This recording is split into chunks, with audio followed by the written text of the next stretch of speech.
બોલો. નમસ્કાર, હું મંગલુભાઈ ભગત, સુરેન્દ્રનગર જિલ્લા કોંગ્રેસ ઉપપ્રમુખ. અત્યારે આપણે ટાઉન હોલ નંબર 1માં છીએ. આ પહેલું ટાઉન હોલ બનેલું છે, એટલે મારે ચીફ ઓફિસર અને સત્તાધીશોને એટલું કહેવું છે, આ ટાઉન હોલનો જ્યારે આ આજુબાજુના વિસ્તારના માણસોને જ્યારે લગ્ન પ્રસંગ હોય ત્યારે 2,000 રૂપિયા ભાડું ઉઘરાવે છે. અને અત્યારે જો ભાજપના આગેવાનોને મિટિંગ કરવાની હોય તો આ સરકારી મિલકતમાં મફતમાં ખોલી અને તાળું ખોલી અને આમાં મિટિંગો સભાઓ કરતા હોય છે.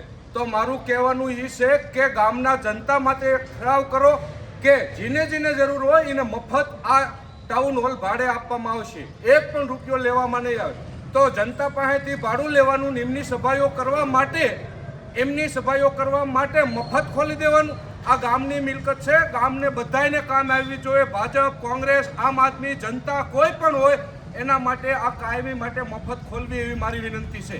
જય હિન્દ, જય ભારત.